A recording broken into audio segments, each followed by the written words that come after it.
Hello students, welcome to Lux Tutorials. Please subscribe our channel for all latest educational videos.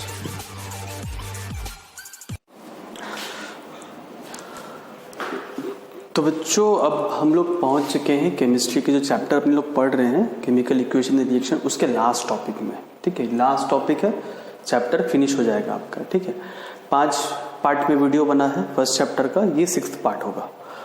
5 part, ये 6 part मिला के total एक video अगर हम उसको हाफ एन आवर कैलकुलेट करते हैं तो आपका कितना हो गया, 6 पार्ट का 3 घंटा। 3 घंटे में आपको फर्स्ट चैप्टर पूरा कंप्लीट हो गया, अच्छे से आपको समझ में आ गया। ठीक है, तो वो बात ध्यान में रहे कि आपको समय कितना लग रहा है, मात्र 3 घंटा में आपका फर्स्ट चैप्टर खत्म है ना। अच्छा, तो लास्ट जो टॉपिक है अपना वो है effect of oxidation reaction in everyday life, है ना। हम ऑक्सीडेशन रिएक्शन समझ में आ रहा है क्या हो रहा है, पढ़ा था। एडिशन ऑफ ऑक्सीजन को अपने लोग ऑक्सीडेशन रिएक्शन कहते हैं। तो ऑक्सीडेशन रिएक्शन का क्या इफेक्ट पड़ता है हमारे एवरीडे लाइफ में, है ना। हमारे रोजमर्रा की जिंदगी में हम अपने आसपास क्या देखते हैं, क्या ऐसा चेंज नजर आता है जिसमें हम लोग बोल सकते हैं कि हम वहाँ पे ऑक्सीडेशन हो रहा है और उसकी वजह से हमें क्या असर पड़ता है ना। तो इसका 2 पार्ट है, एक तो कोरोजन है, दूसरा रेंसिडिटी। दोनों इंपॉर्टेंट है, रेंसिडिटी भी इंपॉर्टेंट है ज्यादा। कोरोजन के बारे में तो अपने को मेटल्स नॉन मेटल्स चैप्टर में पूरा जानना है डीप में, हर एक के बारे में। यहाँ थोड़ा सा बस हल्का जानना है ना, थोड़ा सा। तो 2 पार्ट हो गया, एक तो corrosion of metals, second one is your rancidity. 2 part में है। फर्स्ट हम लोग पढ़ते हैं किसके बारे में, कोरोजन के बारे में। तो ये एक प्रोसेस है in which metals are eaten up gradually by the action of air, moisture, chemical such as an acid और ऑन देयर सरफेस। तो भाई क्या है, तो कुछ नहीं है। क्या है, कुछ नहीं। जैसे कोरोजन मतलब अगर हम लोग बोलते हैं, जैसे आप लोग को जंग लगना है ना, आयरन को देखा है जंग लगते हुए, है ना। तो जंग लगना मतलब क्या हो गया, सपोज करिए अगर ये आयरन के एक रॉड है, इसको हमने बाहर छोड़ दिया, जंग लगते जाएगा। तो आप गौर करेंगे कि इसमें से ना आयरन्स के पार्टिकल्स गिरते जाएंगे, गिरते जाएंगे, गिरते जाएंगे, ये पूरा कमजोर हो जाएगा। इसको अभी हम अगर ब्रेक नहीं कर पा रहे हैं, अगर इसको हम ब्रेक नहीं कर पा रहे हैं तो रस्टिंग के बाद जो है हम इसको ब्रेक भी कर पाएंगे, है ना। तो क्या हो रहा है ना कि वो जो आयरन है ना वो इटेन अप हो गया पूरी तरीके से, मतलब वो सड़ रहा है, खराब हो रहा है ना। ठीक है, तो जैसे आप देखोगे एप्पल को कुछ देरी छोड़ दो, 3-4 दिन, 5-6 दिन, हफ्ता भर, तो वो सड़ जाएगा, है ना, पक के सड़ जाएगा, खत्म हो जाएगा। ठीक, मतलब सड़ जाएगा। तो उसी तरीके से मेटल्स भी सड़ते हैं, मेटल्स भी सड़ते हैं, है ना, खराब होते हैं, उनमें धब्बा लग जाता है, दाग हो जाता है ना। ठीक है, सड़ना तो नहीं बोलेंगे, टेक्निकल वर्ड नहीं वाले, लेकिन मैं आपको समझाने के लिए बता रहा हूँ कि हाँ वो सड़ते हैं, है ना। ठीक है, दाग लगना, धब्बा लग जाना। ठीक है, तो उसी को हम लोग बोलते हैं क्या, इटेन अप ग्रेजुअली। तो वो जो इटेन अप हो रहा है, मतलब वो जो सड़ रहे हैं, वो किसकी वजह से सड़ते हैं, bye the action of air, moisture और केमिकल, है ना। कोई भी केमिकल से इनसे वो सड़ सकते हैं, उसी को हम लोग क्या बोलते हैं, कोरोजन। ठीक है, तो कोई भी मेटल का सड़ना, चाहे वो मेटल मतलब क्या, कॉपर, एल्युमिनियम, जिंक, आयरन, है ना, अगर ये सड़ते हैं तो इनको हम लोग क्या बोलते हैं, कोरोजन। ठीक, अच्छा, सबसे कॉमनली मेटल हम लोग कौन सा यूज करते हैं, जो अपने आसपास देखते हैं हम लोग, आयरन एक मेटल है। ठीक है, वो भी बहुत कॉमनली हम लोग यूज करते हैं उसको। अच्छा, उसका जो सड़ना है उसके लिए अलग से नाम दिया हुआ है क्या, आपका रस्टिंग ऑफ आयरन। ठीक है, एग्जाम्पल में हम रस्टिंग ऑफ आयरन ही देखेंगे कि जो आयरन का अलग से जो कोरोजन होता है उसको हम लोग अलग से नाम दे दिए क्या, रस्टिंग। ठीक है, कोरोजन सभी मेटल के लिए हो गया, लेकिन आयरन का नाम होगा तो उसके लिए अलग से नाम, आयरन के बारे में बात किया जाएगा तो अलग से नाम दिया गया है, क्या बोला गया उसको, रस्टिंग। ये उसका chemical formula, iron plus oxygen plus water, hydrated iron oxide. यहाँ पे देखिए, यहाँ पे आयरन था पहले, सिर्फ आयरन है, यहाँ पे उसमें ऐड हो गया, क्या ऐड हो गया, ऑक्सीजन। इसीलिए कौन सा रिएक्शन हो गया, ऑक्सीडेशन रिएक्शन। ऑक्सीजन कहाँ से मिल रहा है, एटमॉस्फेयर से, इसीलिए यहाँ लिखा गया क्या, एयर। एटमॉस्फेयर से कुछ ना कुछ मिलेगा। वाटर भी कहाँ से इसको मिलेगा, एटमॉस्फेयर से, मॉइस्चर लिखा गया, है ना। तो उसके चलते क्या बन गया, हाइड्रेटेड आयरन ऑक्साइड। इसी को हम लोग जंग बोलते हैं, जंग लगना, लोहा में जंग लग गया, है ना। आयरन तो देखिए बढ़िया से एकदम रॉड ले लो आयरन का, तो वो आयरन हो गया, उसको तुम महीने भर के लिए क्या कर दो, बाहर छोड़ दो, तो आप देखोगे उसे पाउडर की तरह जम जाएगा, जंग लग जाएगा। तो जो पाउडर ब्राउन होता है ना, that is called your rust. वो क्या होता है, यही होता है। और ये किसकी वजह से ऐसा बना, इन दोनों की वजह से ऐसा बना। कहाँ से मिला, एटमॉस्फेयर से। ये भी कहाँ से मिला, एटमॉस्फेयर से, मॉइस्चर है। तो ये दोनों कंबाइन हो गया किसके साथ, आयरन, क्योंकि मेटल रिएक्शन कर सकता है। ये हो गया तो आपका हाइड्रेटेड आयरन ऑक्साइड। ठीक है, यहाँ पे x लिखा हुआ है, ये ज़्यादा बहुत टेंशन की बात नहीं है, H2O के साथ x लिखा हुआ है, ये 1 2 3 4 कुछ भी हो सकता है, जैसा आयरन अपने उसको मिले कोई दिक्कत नहीं है ना। यहाँ जितना 1 2 3 4 होगा वही x का वैल्यू यहाँ पे भी वही हो जाएगा। तो मतलब हाइड्रेटेड इसलिए यूज़ किया गया है क्योंकि वाटर है, जहाँ वाटर इस तरीके से होगा डॉट H2O तो उसको हम लोग बोलेंगे हाइड्रेटेड। आयरन आयरन ऑक्सीजन से ऑक्साइड आ गया भाई, ठीक है। तो ये हो गया कोरोजन, ठीक है। अच्छा, एक एग्जाम्पल भी हो गया, कोरोजन भी हो गया, ठीक है। इसको नोट डाउन कर लीजिएगा, फिर अपने लोग पाएंगे रेंसिडिटी, लेकिन उसके पहले एक दो टॉपिक और थोड़ा सा समझा देता हूँ, है ना। इसको नोट डाउन कर लीजिएगा।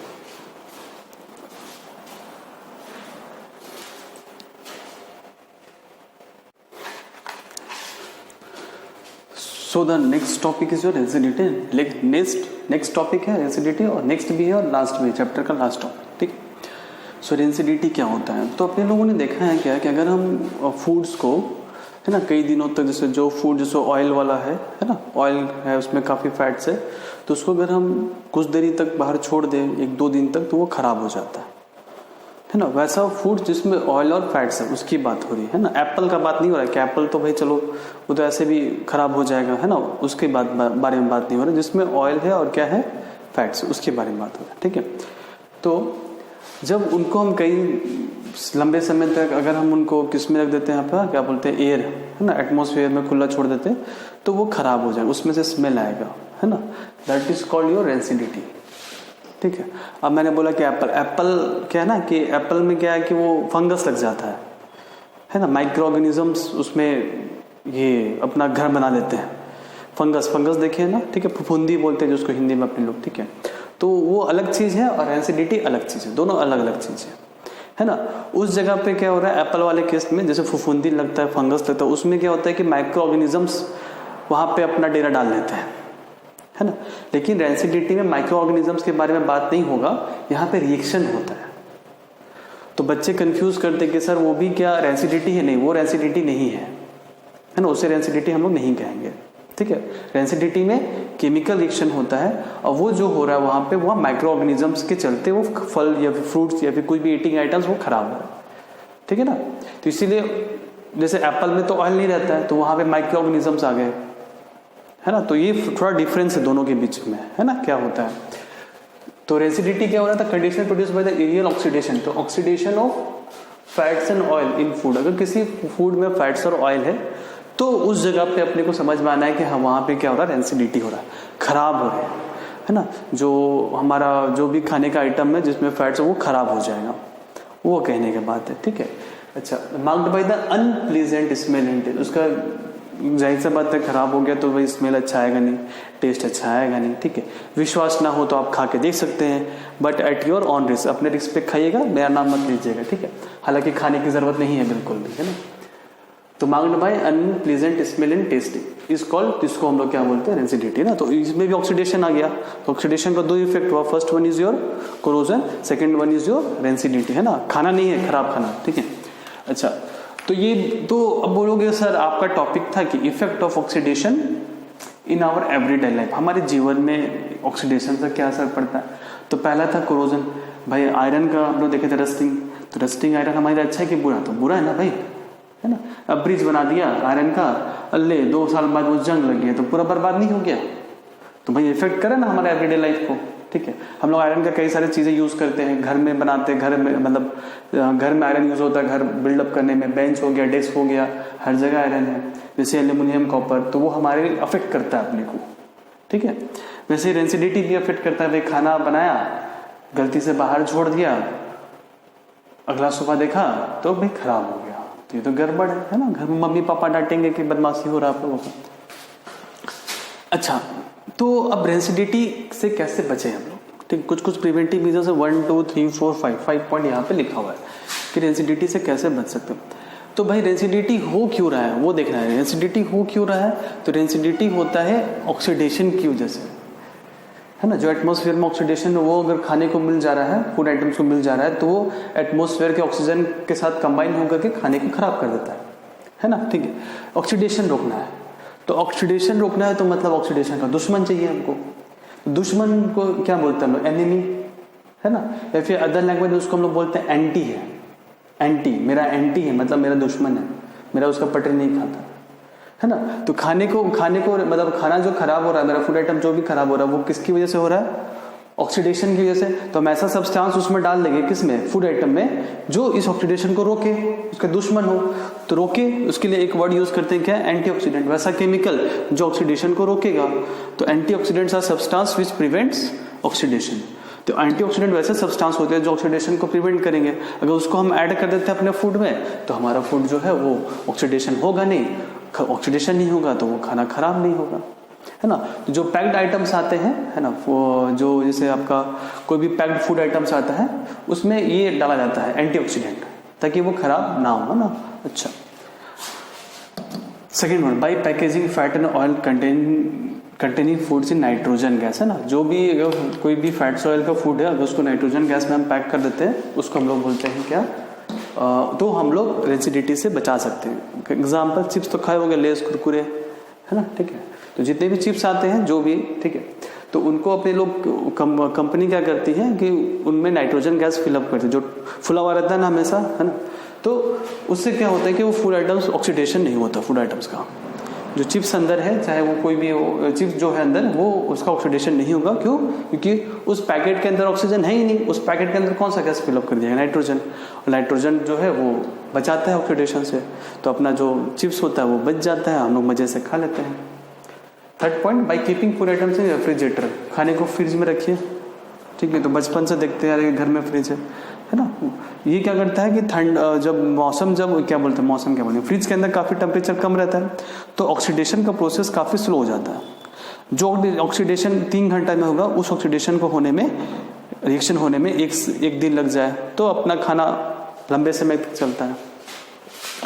Air tight container, fourth one is जो एयर टाइट कंटेनर में आप फिलअप, ताकि उसको बाहर के एटमोसफियर से ऑक्सीजन ना मिले ऑक्सीडेशन के लिए। Third last one is your food items away from light, bye storing food items away from light, दूर, लाइट से दूर होना चाहिए, ठीक है।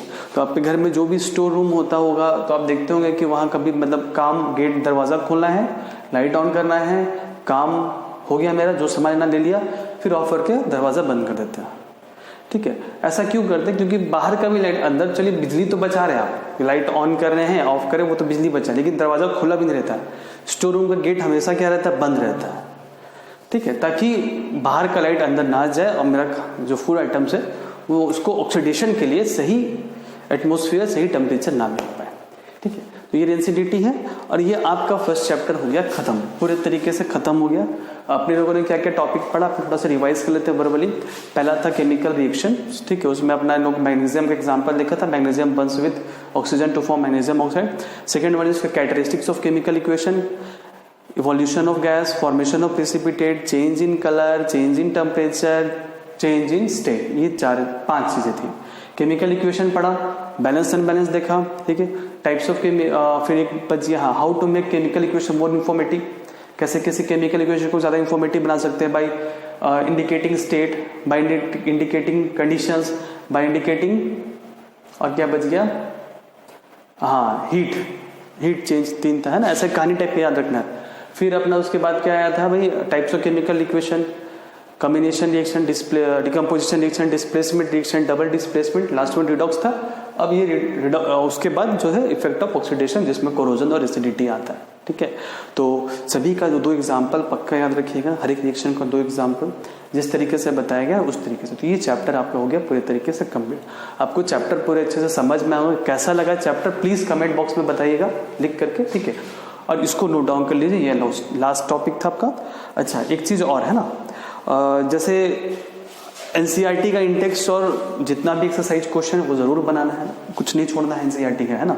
हालांकि मैं बोलता हूँ कि आप क्वेश्चन पढ़िए, लेकिन एनसीईआरटी को भी छोड़ना नहीं है, 2 बुक तो आपको लेके चलना पड़ेगा। समझने के लिए एस्टन फॉलो करिए, टेक्सचुअल जितना भी क्वेश्चन है इंटेक्स का, एक्सरसाइज का, सारा बनाइए, कुछ नहीं छोड़ना है, एक क्वेश्चन भी नहीं छोड़ना है। बच्चे कई बार पूछते हैं कि सर थोड़ा सा इंपॉर्टेंट क्वेश्चन बताइए ना, सीबीएसई में क्या क्या आएगा 10th में। मैं बोलता हूँ हमेशा पूरा बुक पढ़ो, हमेशा पूरा बुक, है ना। सीबीएसई बोर्ड में आपको बचने का कोई रास्ता नहीं है कि हाँ ये पढ़े इसी में से आएगा हो जाएगा, ऐसा नहीं है, ठीक है। आपको पूरा पढ़ना पड़ेगा, लाइन बाय लाइन, ठीक है। तो बच्चों का मुंह खुल जाता है कि दिल ले क्या पूछ लिए, पूछो इंपॉर्टेंट बोलते हैं पूरा बुक, तो नहीं, वो सच है, कड़वा सच है लेकिन सच है ना।